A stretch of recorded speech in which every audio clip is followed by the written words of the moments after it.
Hello everyone! I was asked the question on how to pair wine and food. So I am by no means a wine expert. I'm just French and used to have a few bottles of wine during the holidays at the table to go with our food. So I just want to share with you what I know.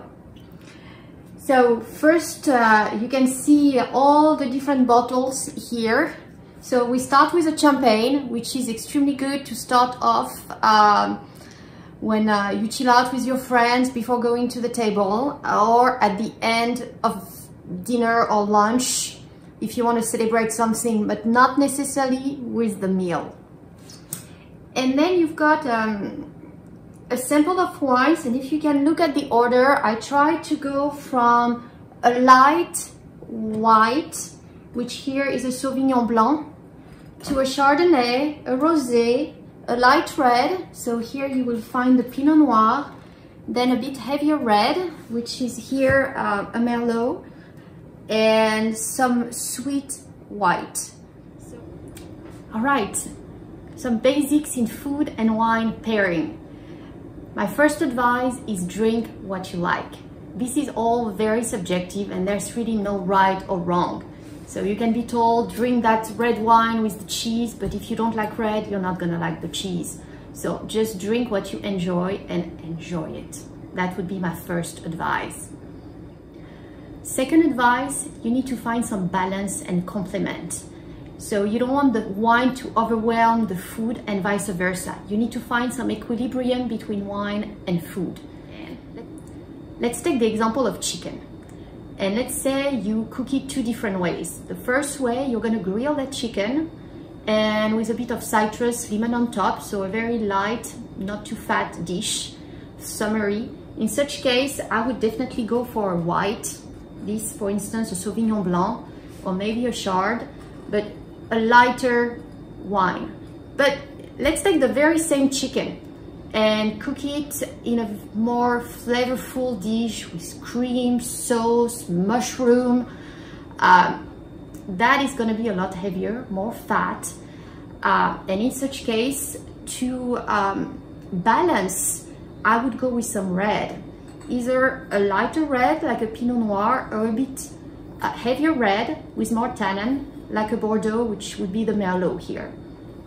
So depending on how you cook, it can change the outcome, the flavor, the weight, pretty much the fat of the food, and then you're gonna have to adapt the wine accordingly to find some balance and partner with the food you cook. So basic rules, if you've got some fish, go usually with a white, cold white. If you have a bit spicy food, I would actually go with some rosé. This is pretty much what we drink in the south of France in the summer. It's refreshing, it has to be cold. But yeah, it can go with some seafood as well. Then that's my to-go wine. It goes with a lot. You can go wrong with a light Pinot Noir. You've got heavier one, this is a light one. This one will go very good with your meat, your barbecue, a good T-bone steak. Go for a Merlot or a Cabernet. And this one here is a bit of a one-off. It's a very sweet white from the Bordeaux region that you drink with foie gras, for instance, for the holidays. So that's a bit of a one-off, but a really good one-off. And so the same logic would apply with cheese. Depending on how strong the cheese, you try to balance it with a wine. So let's take the example of cheddar.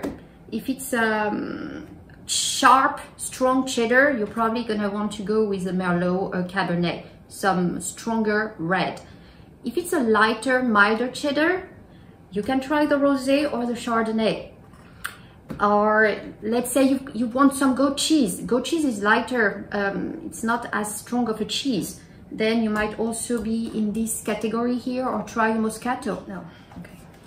Now let's say you're ready for your Sunday barbecue. How would you drink a red wine? And this is a Merlot. So the first thing is temperature. So on that side, you want them chill, but not too cold, but cold. Not freezing, but cold. Here you want them a bit warmer, not too warm, but a bit warmer. Then when you open the bottle, you want the wine to breathe. So you open it up. All this is for good wines, let me first say. If you buy a very cheap Moscato at the store and you put some ice in it, forget everything, just drink it the way you want. But if it's a good wine that you pay $20, $30 a bottle or more, you might want to try to have it at the right temperature. So that would be here probably around 60, 65 Fahrenheit. And a bit colder here, I would go for the 40, 45 Fahrenheit. Open it up, let it breathe. An hour in advance, just open it up. And then when you pour it in the glass as well, just leave it there for 5 minutes so that all the aroma can come out. Another basic rule here when you look at all these wines is if you want to mix different bottles during your meal, start with the light ones first. Usually appetizer, first dish, go with the light ones and move on later to the more heavy ones, which would be more the meat with the sauce and the cheese on that side. The reason here being that once you get a very heavy red, you won't be able to taste the light wine again. You're gonna have to rinse your mouth, and the more you drink of this, the less you're gonna feel on that side. So you wanna go up here in the scale and not the other way around when you drink, if you want to mix wines. If you enjoy this movie, please make sure to like and hit the little bell subscribe button. Thank you.